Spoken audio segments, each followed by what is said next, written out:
Hello साथियों, स्वागत है आप सभी का आज के सेशन में। आज हम स्टार्ट कर रहे हैं breathing and exchange of gases, यानी डाइजेशन एंड एब्जॉर्प्शन के बाद भी ये वाला जो चैप्टर है ब्रीदिंग एंड एक्सचेंज, ये स्टार्ट कर रहे हैं रेस्पिरेशन वाला चैप्टर।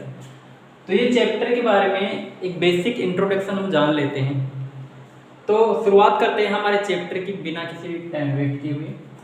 तो सबसे पहले हम जानते हैं ब्रीदिंग के बारे में। ब्रीदिंग क्या होती है, ब्रीदिंग के बारे में जानते हैं। जो हमारा टॉपिक है ब्रीदिंग एंड एक्सचेंज, तो ब्रीदिंग क्या होती है सबसे पहले समझते हैं ब्रीदिंग के बारे में। ब्रीदिंग का मतलब होता है श्वास लेना। सांस लेना, तो श्वास लेते हैं हम, उसे कहते हैं ब्रीदिंग। सांस लेना ब्रीदिंग कहलाता है, ठीक है। सांस लेना क्या कहलाता है, ब्रीदिंग कहलाता है। क्योंकि हम ये कहते हैं जब रेस्पिरेशन की डेफिनेशन हमसे पूछी जाती है कि श्वसन होता क्या है एक्चुअली, तो हम क्या बोलते हैं कि सांस लेना और छोड़ना, यानी सांस लेना और छोड़ना क्या कहलाता है, रेस्पिरेशन कहलाता है। लेकिन ये जो डेफिनेशन है ये बिल्कुल गलत है। गलत क्यों है, क्योंकि ये जो डेफिनेशन ये ब्रीदिंग की डेफिनेशन है, तो रेस्पिरेशन की डेफिनेशन होती क्या है, तो रेस्पिरेशन की डेफिनेशन अलग होती है और ब्रीदिंग की जो डेफिनेशन है वो अलग होती है। यानी इसके जो रेस्पिरेशन है उसके अंदर ज़्यादा स्टेप्स इन्वॉल्व होते हैं और ब्रीदिंग के अंदर कम स्टेप्स को इन्वॉल्व करते हैं। ब्रीदिंग का मतलब होता है कि सांस लेना और सांस छोड़ना क्या कहलाता है, ब्रीदिंग कहलाती है। यानी इनहेलेशन और एक्सहेलेशन, इनहेलेशन और एक्सहेलेशन ब्रीदिंग कहलाता है। तो सबसे पहले समझते हैं ब्रीदिंग के बारे में। ब्रीदिंग का मतलब क्या होता है, सबसे पहले जानते हैं ब्रीदिंग के बारे में।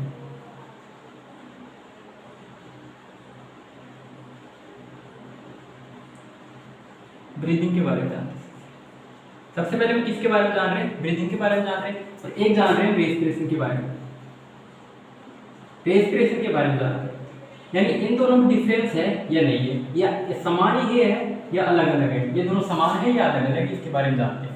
तो ब्रीदिंग के बारे में जानते हैं। ब्रीदिंग क्या होता है, ब्रीदिंग का मतलब होता है इनटेक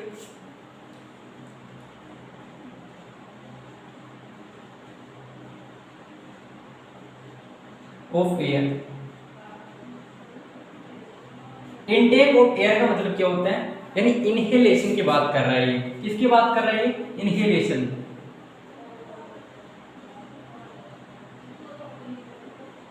इनहेलेशन की बात कर। इनटेक ऑफ एयर का मतलब इनहेलेशन, इनहेल करना, और एक्सहेल, एक्सहेलेशन। यानी इनटेक, इनहेलेशन और एक्सहेलेशन की जो प्रोसेस होती है उसको हम नाम देते हैं ब्रीदिंग। तो ब्रीदिंग का मतलब क्या हुआ, इनहेल और एक्सहेल। तो इनहेल और एक्सहेल करने की जो प्रोसेस होती है उसको हम ब्रीदिंग नाम देते हैं, ठीक है। अब बात करते हैं रेस्पिरेशन की। इसके अंदर क्या होता है रेस्पिरेशन के अंदर, क्योंकि इसके अंदर होता है इनहेलेशन। इनहेलेशन होने के बाद में, इनहेलेशन होने के बाद हम क्या करते हैं, एटमॉस्फेयर से ऑक्सीजन हमारे बॉडी के अंदर लेते हैं और शरीर के अंदर लेकर के जो कोशिकाएं होती है उसका यूज करेगी ऑक्सीजन का। यूज करके क्या करेगी, एनर्जी बनाती है। क्या बनाती है, एनर्जी बनाती है। कैसे बनाएगी, फूड का मेटाबॉलिज्म करती है। फूड का क्या करती है, मेटाबॉलिज्म करेगी, यानी उसको तोड़ेगी। तोड़ करके क्या बनाएगी, एनर्जी बनाती है। एनर्जी बनाने के साथ में क्या बनाती है, कार्बन डाइऑक्साइड का निर्माण करती है। तो रेस्पिरेशन का मतलब होता है कि इनहेलेशन और एक्सहेलेशन के अलावा, इनहेलेशन और एक्सहेलेशन के अलावा हम क्या करते हैं, मेटाबॉलिज्म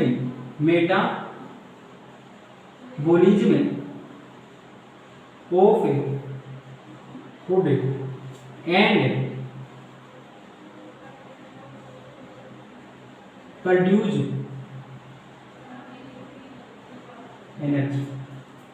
रेस्पिरेशन का मतलब क्या है कि जब हमने इनहेल किया तो इनहेल करने पर हमने क्या किया, एटमॉस्फेयर से ऑक्सीजन अपनी बॉडी के अंदर ली। तो बॉडी के अंदर ऑक्सीजन ली तो ऑक्सीजन क्या करेगी, ऑक्सीजन किसके पास जाएगी, कोशिकाओं के पास जाती है। तो कोशिकाएं क्या करती है, कोशिकाएं जो हमारा भोजन होता है ग्लूकोज को तोड़ता है। ग्लूकोज को क्या करेगा, तोड़ता है, ब्रेक डाउन करेगा। ब्रेक डाउन करके क्या करता है, एनर्जी बनाता है, और एनर्जी के साथ में बनाता है कार्बन डाइऑक्साइड। तो जो उसको तोड़े करके एनर्जी बनाने की प्रोसेस है, ग्लूकोज को तोड़ा और एनर्जी बनाई। एनर्जी बनाने की जो प्रोसेस है उसको मैंने रेस्पिरेशन कहा। और ब्रीदिंग किसे कहा है, सिंपली इनहेल किया और एक्सहेल किया, उसको मैंने ब्रीदिंग नाम दे दिया, ठीक है। तो रेस्पिरेशन और जो ब्रीदिंग है वो अलग अलग चीजें हैं। तो ये दोनों आपको समझ में आना चाहिए कि इसके अंदर डिफरेंस क्या होता है, ठीक है। तो आगे बात करते हैं ब्रीदिंग और एक्सहेलेशन से। आगे हम बात करते हैं कि हम इनहेलेशन किस प्रकार से करते हैं और एक्सहेलेशन किस प्रकार से करते हैं, और जी वाली प्रोसेस हमने देखी है कि किस प्रकार से एनर्जी का निर्माण होता है हमारी बॉडी में ऑक्सीजन के माध्यम से, कोशिकाएं किस प्रकार से उसको यूज करती है, उसको हम देखने वाले। तो हम यहाँ पर टॉपिक लिखते हैं, हमारा टॉपिक रहेगा इसके अंदर स्टेप्स इन्वॉल्व, स्टेप से दोबारा लिख देता हूँ उसको मैं, कुछ तो बड़े हैं कुछ छोटे हैं, है ना। स्टेप से इन्वॉल्व इन ब्रीदिंग या रेस्पिरेशन। क्या लेना चाहिए मुझे, क्योंकि मैं क्या कर रहा हूँ उसको पूरी प्रोसेस को समझने वाला हूँ, तो प्रोसेस को समझने वाला हूँ तो मैं क्या लिखूंगा, रेस्पिरेशन लिखूंगा। यहाँ पर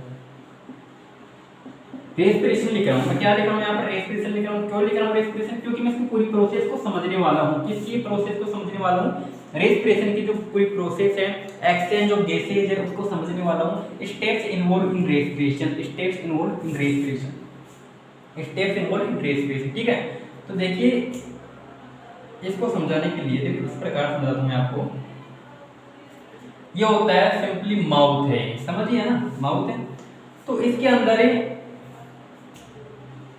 ट्रे, क्या होता है,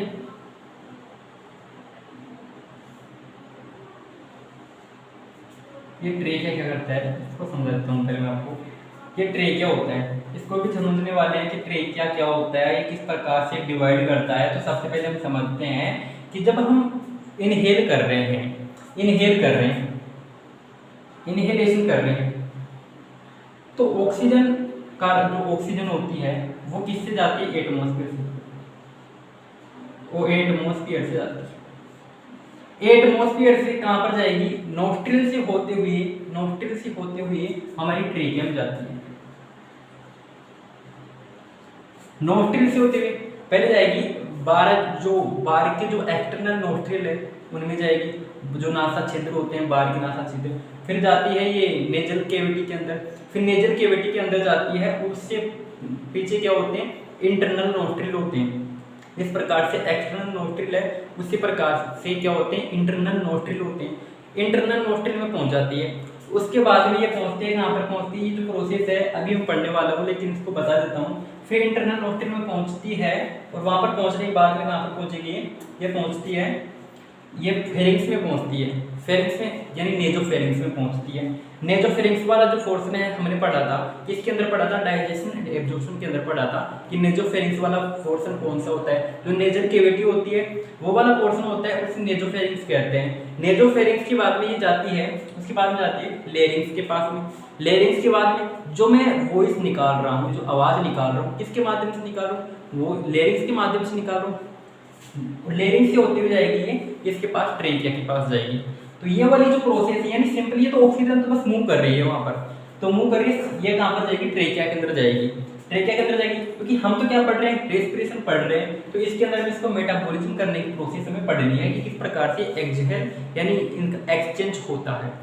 तो ये जो ट्रेकिया के अंदर ऑक्सीजन चली जाती है, यहाँ से क्या किसके अंदर जाएगी, ट्रेकिया के अंदर मूव गई ऑक्सीजन, तो यहाँ पर ऑक्सीजन आ गई। ऑक्सीजन यहाँ से होते हुए, यहाँ से ट्रेकिया से होते हुए एल्वेओलाई के पास में पहुंच जाती है। ये होता है एल्वेओलाई, यहाँ पर ऑक्सीजन पहुंच गई। ये क्या होता है, एल्वेओलाई होता है, एल्वेओलाई होता है, इसके पास में क्या पहुंच जाती है, ऑक्सीजन पहुंच जाती है। ठीक है, अब इसके पास में ऑक्सीजन पहुंच गए तो ये क्या करेगा, ये जो एल्वेओलाई होता है हमारा जो रेस्पिरेटरी ट्रैक होता है, जो ट्रेकिया है, ये डिवाइड करते हुए एल्वेओलाई तक पहुंचता है। इसका लास्ट वाला पोर्शन होता है किसका, ट्रेकिया का, जिसके अंदर डिवाइड करता यहाँ तक पहुंच जाता है, जो फेफड़े में होता है। फेफड़े में होता है, जो आप एल्वेओलाई के बारे में सिंपल तो समझते होंगे। अगर नहीं समझते हैं तो आप कंटिन्यू बने रहिए इस लेक्चर में, हम इसी को समझने वाले हैं कि एल्वेओलाई होता क्या है और किस प्रकार से ये जो एयर होती है यहाँ तक पहुंचती है। हम यहाँ पर समझने वाले इनहेलेशन एक्सहेलेशन, इस वजह से मुझे ये बनाना पड़ रहा है। तो यहाँ पर जो एल्वेओलाई होती है, एल्वेओलाई है यहाँ पर, इस एल्वेओलाई के पास में क्या होती है, ब्लड कैपिलरीज होती है। देखो आप ये पूछ सकते हो कि यहाँ पर कि देखो यहाँ पर ब्लड कैपिलरीज क्यों होगी, एल्वेलाई के पास में ब्लड कैपिलरीज क्यों होगी, क्योंकि ब्लड कैपिलरीज है ना हमारी पूरी बॉडी में होती है, पूरी बॉडी में हमारी क्या होती है ब्लड कैपिलरीज होती है, हर जगह पर ब्लड कैपिलरीज पाई जाती है। ठीक है, तो यहाँ पर जो एल्वेलाई है तो वहां पर ब्लड कैपिलरीज पाई जाएगी, यहाँ पर क्या पाई जाएगी ब्लड कैपिलरी पाई जाएगी। ब्लड कैपिलरी क्या होगी, ब्लड कैपिलरी का मतलब होता है कि जो हमारा जो ब्लड होता है उसको क्या करती है, उसको लेकर के जाती है, उनको लेकर के जाती है, किसके पास लेकर के जाती है, यानी एक तो होती है कि हमारा जो हार्ट होता है हार्ट से लेकर के आती है और हार्ट तक पहुंचाती है। तो ये जो पहुंचाने का और लेकर के आने का जो काम होता है वो ब्लड कैपिलरीज का होता है। तो ब्लड कैपिलरीज इसका मतलब है कि इसके अंदर ब्लड होना चाहिए, इसके अंदर ब्लड होना चाहिए, ब्लड होना चाहिए, तो इसके अंदर ब्लड होता है। ठीक है, और ब्लड के अंदर होती है कार्बन डाइऑक्साइड और ऑक्सीजन भी होती है, कार्बन डाइऑक्साइड भी होती है और ऑक्सीजन भी होती है। और मैं ये समझ रहा हूँ कि जो ये ब्लड है, ये ब्लड कहाँ से आया है, ये ब्लड आया है अशुद्ध रक्त है, ये अनऑक्सीजनित ब्लड है, अशुद्ध रक्त है। तो अगर ये अशुद्ध रक्त है तो इसके अंदर कार्बन डाइऑक्साइड अफकोर्स होनी चाहिए, क्योंकि अशुद्ध रक्त में कार्बन डाइऑक्साइड की मात्रा ज्यादा पाई जाती है।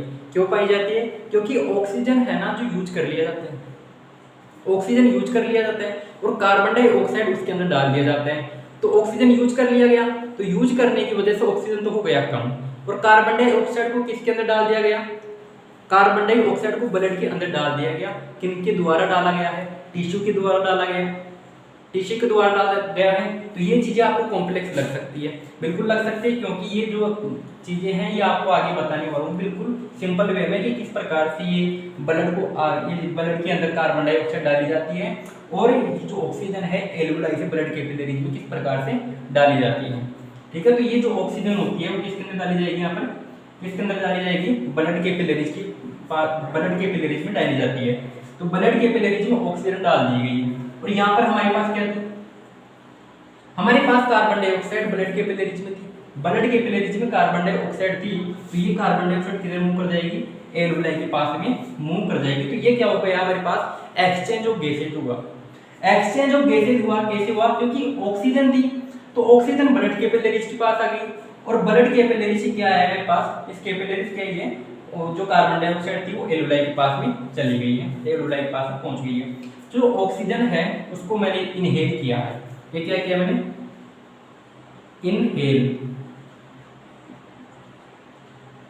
इनहेलेशन की प्रोसेस है, कैसी प्रोसेस, इनहेलेशन की प्रोसेस है, इनहेल किया है मैंने इस एयर को इनहेल किया है। ठीक है, इनहेल किया है। अब ये जो कार्बन डाइऑक्साइड है वो क्या करेगी, एक्सहेल हुई यानी बाहर आएगी, क्या करेगी, CO2 बाहर आ जाएगी, एनवायरनमेंट में छोड़ दी जाती है, एनवायरनमेंट में छोड़ दी जाती है। इसको बोलता हूँ एक्सहेलेशन।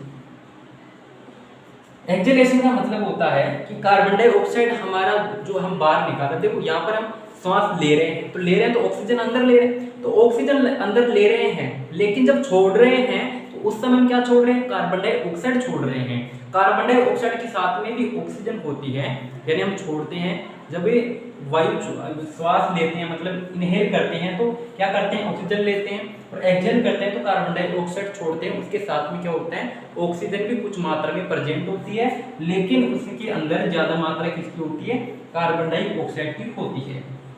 ठीक है, तो यहाँ पर जो एल्वेलाई के अंदर क्या होता है, इनका एक्सचेंज होता है। तो मैंने ये डायग्राम इसलिए बनाया क्योंकि मेरे को आपको एक्सहेलेशन और इनहेलेशन समझाना था।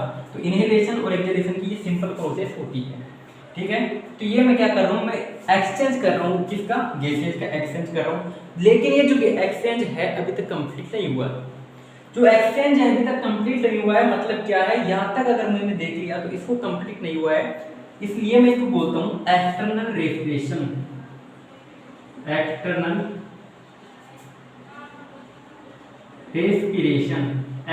रेस्पिरेशन है मतलब कि बाहर का रेस्पिरेशन है, अभी तक जो अंदर की प्रोसेस है वो अभी तक बाकी है। तो अंदर की प्रोसेस क्या होनी चाहिए, अंदर की प्रोसेस क्या होनी चाहिए, अंदर की प्रोसेस क्या होनी चाहिए और क्या है,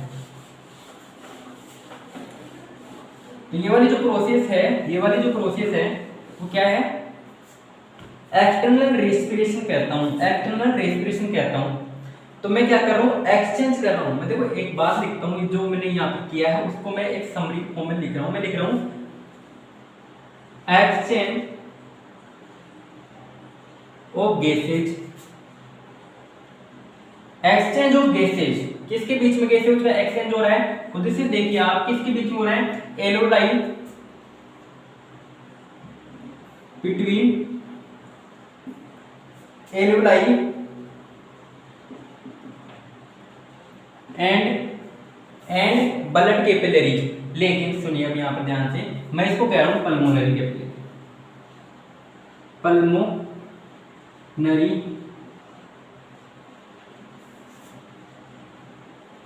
कैपिलरी।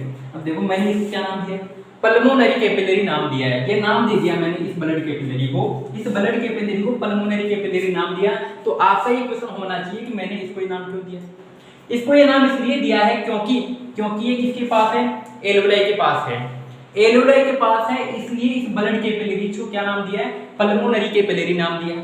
क्योंकि जो हमारे ब्लड कैपिलरी होती है, ब्लड कैपिलरी होती है, मैंने आपको थोड़ी देर पहले ये बताया है कि ये पूरी बॉडी में होती है, पूरे शरीर में फैली हुई रहती है। लेकिन जो इसको पर्टिकुलर जगह के हिसाब से नाम दिया हुआ रहता है, पर्टिकुलर जगह के हिसाब से नाम दिया हुआ रहता है। जैसे मैंने देखो एल्वेओलाई के पास में होती है, इस वजह से मैंने इसको पल्मोनरी कैपिलरी नाम दिया है। अब आगे भी कुछ ऐसे नाम आने वाले हैं जिनको आप देखोगे। तो ये क्या किया मैंने, एक्सचेंज किया। किसके बीच में किया एक्सचेंज, मैंने क्या, एल्वेओलाई के बीच में और पल्मोनरी कैपिलरी। पल्मोनरी कैपिलरी का मतलब यह है क्योंकि मैं एल्वेओलाई के पास में जो कैपिलरी है उसको पल्मोनरी कैपिलरी नाम देता हूं, ठीक है। तो अब यहाँ पर क्या हुआ, एक्सटर्नल रेस्पिरेशन हुआ। तो आपको ये आपका जो क्वेश्चन होना चाहिए कि एक्सटर्नल रेस्पिरेशन हुआ है, इतना तो हो गया। देखिए जो एक्सटर्नल रेस्पिरेशन है, तो इंटरनल रेस्पिरेशन क्या होता है, इंटरनल रेस्पिरेशन क्या होता है, इंटरनल रेस्पिरेशन क्या होता है। तो इंटरनल रेस्पिरेशन क्या होता है इसको समझते हैं। देखिए जैसे हमने यहाँ तक कंप्लीट कर लिया था, हमने देखा था कि ये जो ब्लड कैपिलरीज है उसके पास में ऑक्सीजन आ गया था, ऑक्सीजन आ गया था, यहाँ पर था ऑक्सीजन। क्योंकि कार्बन डाइऑक्साइड तो देखो हमने दे दिया था एल्वेओलाई को, और ऑक्सीजन उसके पास में से ले लिया था। और यहाँ पर होती है, देखो ये कहाँ पर पहुंचेगी, टिश्यूज के पास में पहुंचेगी। क्योंकि हमने ये कहा है कि जो ब्लड कैपिलरीज होती है, हमारी जो कैपिलरीज होती है वो किसके पास में, वो कहाँ पर होती है, पूरी बॉडी में होती है। तो वहाँ पर हर प्रकार के ऑर्गन भी पाए जाते हैं, तो टिश्यू भी वहाँ पर पाई जाएंगे, ठीक है, टिश्यू पाई जाएंगी। अब टिश्यू यहाँ पर क्या करेंगे, इस ऑक्सीजन को लेते हैं, ऑक्सीजन लेते हैं। ऑक्सीजन क्यों ले रहे हैं, क्योंकि टिश्यू किससे बने हुए होते हैं, सेल से बने, मिलकर के बने होते हैं। सेल और सेल मिलकर क्या बनाती है, टिश्यू बनाती है। अगर टिश्यू बना रही है तो इसके अंदर जो सेल्स होती है, जो कोशिकाएं हैं, वो कोशिकाएं क्या करेगी, इसे ऑक्सीजन को यूटिलाइज करेगी। समझ रहे हो, जो ऑक्सीजन है इसको काम में लेती है। काम में लेने का मतलब है ग्लूकोज को तोड़ने के लिए काम में लेती है इस टिश्यू की कोशिकाएं। ग्लूकोज को तोड़ने के बाद में बनाती है एनर्जी। क्या बनाएगी, एनर्जी बनाएगी। हमने कहा था उसके अंदर रेस्पिरेशन में एनर्जी बनाएगी। एनर्जी बना करके क्या रिलीज करेगी, कार्बन डाइऑक्साइड, ठीक है।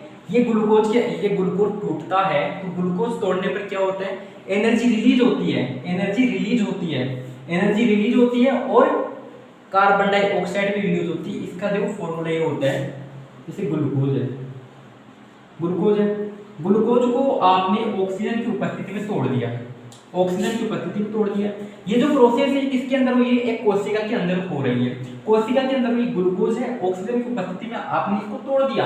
तोड़ने के बाद में क्या हुआ, यहाँ पर क्या हुआ, एनर्जी बन गई है, एनर्जी बनी और क्या बना है, यहाँ पर कार्बन डाइऑक्साइड बना है। जो कार्बन डाइऑक्साइड है वो कहाँ पर आ जाएगा, इस टिश्यू के माध्यम से इस ब्लड कैपिलरीज में पहुंचा दिया जाएगा। इस टिश्यू के माध्यम से ये ब्लड कैपिलरीज में पहुंचा दिया जाएगा। तो कार्बन डाइऑक्साइड कहाँ पर पहुंचा दिया गया, ब्लड कैपिलरीज के अंदर पहुंचा दिया गया। अब ये कहाँ पर जाएगा, ब्लड कैपिलरीज से होते हुए जो ब्लड है, अभी हमने देखा था कि एल्वेओलाई के पास में जाएगा और फिर से ये क्या करेगा, एक्सचेंज करेगा। किसका एक्सचेंज करेगा, ये कार्बन डाइऑक्साइड देगा एल्वेओलाई को और एल्वेओलाई से लेता है ऑक्सीजन, ठीक है। इतनी बात समझ में आ रही है, इतनी बात समझ में आ रही है। क्या कह रहा हूँ मैं यहाँ पर, मैं ये कह रहा हूँ कि जो इसका एक्सचेंज मैंने किया है यहाँ पर टिश्यू से और pulmonary capillary, sorry pulmonary capillary नहीं बोल रहा हूँ, ब्लड कैपिलरी बोल रहा हूँ, और इसको मैं नाम दे रहा हूँ सिस्टेमिक कैपिलरी। सिस्टेमिक कैपिलरी का मतलब क्या है कि जो कि टिश्यू के पास में, क्योंकि ये टिश्यूज है ना, यानी कि पास में है कैपिलरी, जिसको नाम दे रहा हूँ सिस्टेमिक कैपिलरी। सिस्टेमिक नाम इसलिए दिया है क्योंकि ये टिश्यू के पास में है। एलुलाई के पास में अभी जो कैपिलरी थी उसको मैंने क्या नाम दिया था, पल्मोनरी कैपिलरी नाम दिया था, और इसको क्या नाम दिया मैंने, इसको नाम दिया सिस्टेमिक कैपिलरी।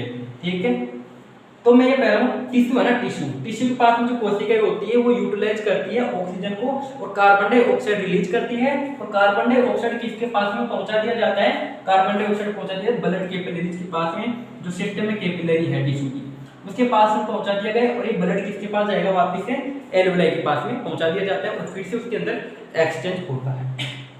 इस प्रकार का जो रेस्पिरेशन है उसे कहता हूं इंटरनल रेस्पिरेशन। देखो ये वाला जो प्रोसेस है ना, अब तक जो प्रोसेस हमने पढ़ा है स्टेप्स इन्वॉल्व इन रेस्पिरेशन, ये आपको डिफिकल्ट लग सकता है। क्यों लग सकता है, कुछ चीजें ऐसी होगी इसके अंदर जो ये सिस्टेमिक कैपिलरी है, पल्मोनरी कैपिलरी है, इसके बारे में आप नहीं जानते होंगे। तो इसके बारे में अगर नहीं जानते हो आप, कोई बात नहीं है, क्योंकि हम जो इसके अंदर जो हमने टॉपिक लिया है ब्रीदिंग एंड एक्सचेंज, इसके अंदर सभी प्रोसेस को समझने वाले हैं। ट्रेकिया क्या होता है, एलुलाई क्या होता है, एलुलाई किस प्रकार से काम करती है, इस प्रकार से काम करती है, सभी चीजें हम समझने वाले हैं। तो हमने कहाँ तक पढ़ा है, steps involve in respiration. Respiration में कौन कौन सी स्टेप्स इन्वॉल्व होती है, हमने सिंपली ये पढ़ा है कि ब्रीदिंग क्या होती है और रेस्पिरेशन क्या होता है। इसमें डिफरेंस कर लिया हमने, तो ब्रीदिंग और रेस्पिरेशन में क्या डिफरेंस होता है। तो ब्रीदिंग और रेस्पिरेशन अलग अलग प्रोसेस है, ये सेम नहीं होती है। तो ब्रीदिंग के अंदर कम स्टेप्स इन्वॉल्व है और रेस्पिरेशन के अंदर ज़्यादा स्टेप्स इन्वॉल्व है। तो इतनी बात आपको समझ में आनी चाहिए। तो सिर्फ आज के लिए इतना ही, आगे हम पढ़ेंगे रेस्पिरेटरी स्ट्रक्चर्स के बारे में। ठीक है, थैंक यू।